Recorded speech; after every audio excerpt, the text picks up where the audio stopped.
Hello বন্ধুরা, তোমরা কেমন আছো? অনেক রাজি করে মাকে শেষ পর্যন্ত ডাক্তারের কাছে নিয়ে যেতে পারলাম। আমি যেহেতু অসুচ আছি সেহেতু মা আমাকে একেবারে টোটোর সামনে বসিয়ে নিয়ে যাচ্ছে। তো যাই হোক, আমি পৌঁছে গেলাম ডাক্তারের কাছে। সেখানে গিয়ে অনেকক্ষণ একটু ওয়েট করতে হলো।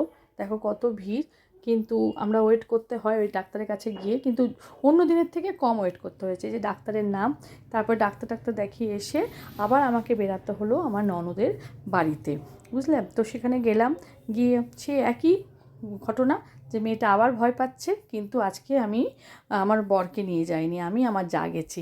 যখন মেয়েটা দেখলো যে আমি আছি, তখন আমার সঙ্গেও কথা বলতে লাগলো। এটা ভারী মিষ্টি মেয়ে, এত সুন্দর কথা বলে কি বলবো। আমি বললাম আমি ওর দিদন হই, ও আর ও আমার নাতনি হয়। এই করতে খুব সুন্দর কথাবার্তা হলো ওর সঙ্গে, আর আমাদের একেবারে বন্ধুত্ব হয়ে গেল। এই করতে করতে ওর মা নিয়ে আসলো লাড্ডু, ওর সঙ্গে কথা বলছিলাম। কিন্তু এতগুলো লাড্ডু তো একসঙ্গে খাওয়া যাবে না, সেখান থেকে একটা নিলাম, নিয়ে খেলাম আর বাড়ির জন্য নিয়ে আসলাম। এভাবে পাশে থেকো বন্ধুরা, ভালো থেকো, বাই।